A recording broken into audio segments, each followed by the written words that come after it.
బద్వేల్ స్థానిక NGO home నందు CPM Badvel పట్టణ కార్యదర్శి కె శ్రీను అధ్యక్షతన స్మార్ట్ మీటర్లు అదానికి వరం రాష్ట నాయకులకు శాపమనే అంశంపై ప్రాంతీయ సదస్సు జరిగింది. సదస్సును ఉద్దేశించి భారత కమ్యూనిస్టు పార్టీ సిపిఎం జిల్లా కార్యదర్శి జి చంద్రశేఖర్ మాట్లాడుతూ 1998లో నాటి ఉమ్మడి రాష్టం ముఖ్యమంత్రిగా నారా చంద్రబాబు నాయుడు విద్యుత్ సంస్కరణల పేరిట ప్రైవేటు రంగాన్ని ప్రవేశపెట్టి ప్రజలపై మోయలేని విద్యుత్ ఛార్జీల భారాన్ని ప్రారంభించారన్నారు.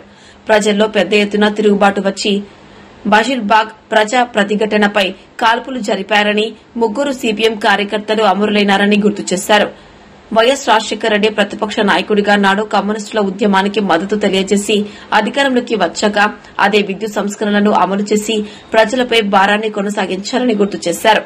2014 రాష్ట విభజన తర్వాత నవ్యాంధ్రప్రదేశ్ సీఎంగా మళ్లీ టీడీపీ అధికారంలోకి రావడంతో విద్యుత్ భారాలు కొనసాగించారన్నారు. 2019లో జగన్మోహన్ రెడ్డి ఎన్నికల ముందు వ్యవసాయానికి ఉచిత విద్యుత్, గృహ అవసరాలకు 200 యూనిట్ల వరకు ఉచిత కరెంటు వాగ్దానం చేసి మాట నిలబెట్టుకోలేదని అన్నారు.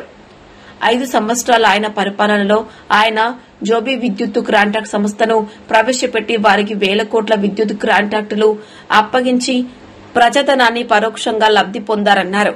అదానితో సోలార్ విండో విద్యుత్ ఒప్పందాలు మరొకసారి పునరుద్దరించుకుని యూనిట్ విద్యుత్తు 2.45 ఉండగా ఒకేమారు 4.75 పైసలకు అమాంతంగా పెంచి ప్రజాధనాన్ని దోచుకోవడానికి కార్పొరేట్ సంస్థలకు అవకాశం కల్పించాలన్నారు.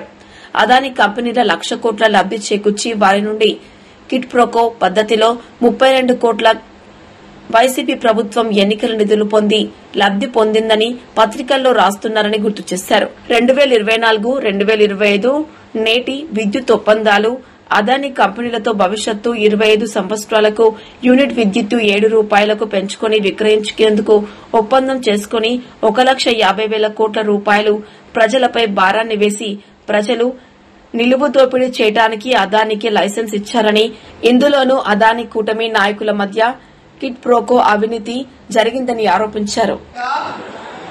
ఉమ్మడి ఆంధ్రప్రదేశ్లో సిపిఎం పార్టీగా కమ్యూనిస్టులుగా ప్రజానుకూల శ్రేయభిలాషులుగా మనం పెద్ద ఎత్తున తిరుగుబాటు చేశాం. హైదరాబాద్ లో పెద్ద ఎత్తున కాల్పులు జరిపారు.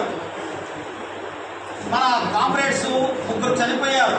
విష్ణువర్ధన్ రెడ్డి, రామకృష్ణ, ఇంకా కొంతమంది కామ్రేడ్స్ చనిపోయారు. ఇప్పుడు స్తూపం కట్టినారు. అక్కడ మనం చేసినటువంటి పోరాటం వల్ల ప్రజల్లో పెద్ద ఎత్తున చైతన్యం వచ్చి ఆ తర్వాత జరిగినటువంటి ఎన్నికల్లో చంద్రబాబు నాయుడుకు డిపాజిట్ రాగానే పోయింది. వైఎస్ రాజశేఖర రెడ్డి ముఖ్యమంత్రి అయినాడు. వైఎస్ రాజశేఖర రెడ్డి ముఖ్యమంత్రి అయిన తర్వాత ఏదైతే ఈ 1998లో విద్యుత్ సంస్కరణలు తీసుకొచ్చినటువంటి చంద్రబాబు నాయుడుకు భిన్నంగా ఆయన ప్రభుత్వ రంగంలోనే విద్యుత్ సప్లై చేస్తాడని అనుకున్నాం మనం. కానీ ఆయన ముఖ్యమంత్రి అయిన తర్వాత చంద్రబాబు నాయుడు ప్రైవేటు విద్యుత్ సంస్కరణలను కొనసాగించాడు. మరింత మందికి పెద్ద ఎత్తున ఈ ప్రైవేట్ కంపెనీలు ప్రోత్సహించినాడు. అంటే ప్రతిపక్షంలో ఉన్నప్పుడు చంద్రబాబు నాయుడు చేసి తప్పు అన్నాడు రాజశేఖర రెడ్డి గారు. అధికారంలోకి వచ్చిన తర్వాత చంద్రబాబు నాయుడు విద్యుత్ సంస్కరణలనే ప్రైవేటీకరణే సమర్థించాడు, మరింత పెంచాడు. మనం వ్యతిరేకిస్తే వాళ్ళు బిగిస్తే వాళ్ళ కేసు అవుతుంది. ఇది మనం గుర్తుపెట్టుకోవాలి. ఈ మొత్తం కాబట్టి మనం గమనించాల్సింది ఏంటంటే ఇప్పుడు మీకు అర్థమయ్యే విధంగా ఈ కరెంట్ ఛార్జీలు ఎట్లా జరగబోతా ఉన్నాయనేటువంటిది నేను చెప్పడానికి ప్రయత్నం చేస్తాను.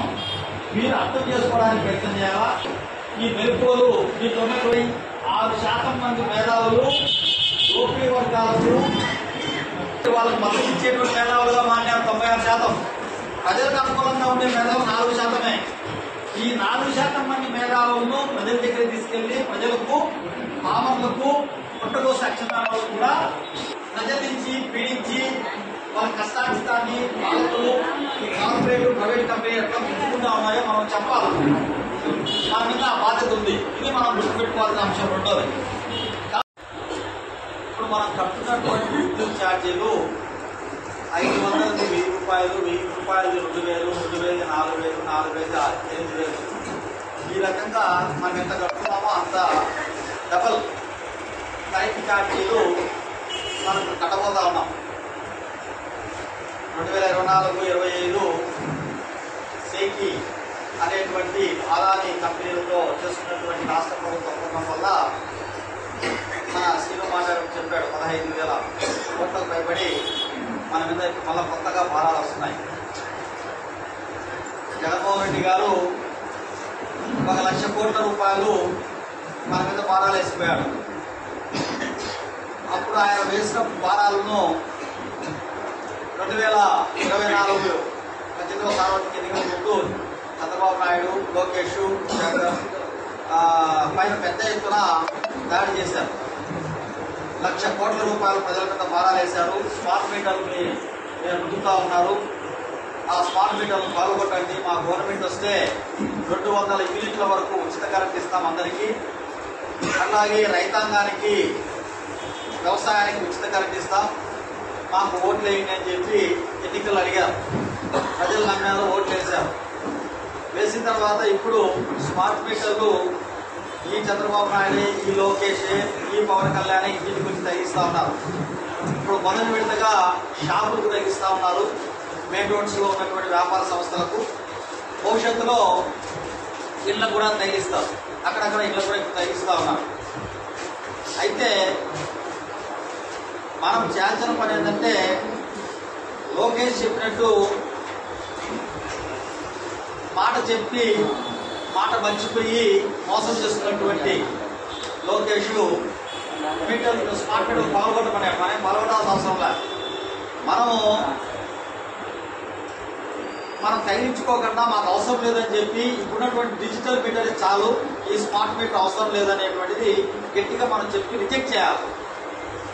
మన అనుమతి లేకుండా, మన ప్రమేయం లేకుండా మన ఇంటికి స్మార్ట్ మీటర్ ఎవరు బిగించరు. అటు బిగిస్తే మనం వ్యతిరేకిస్తే చట్ట విరుద్ధం అవుతుంది, వాళ్ళ మీద కేసు అవుతుంది, మన మీద కాదు. మన అభిప్రాయానికి భిన్నంగా మన ఇంటికి డిజిటల్ మీటర్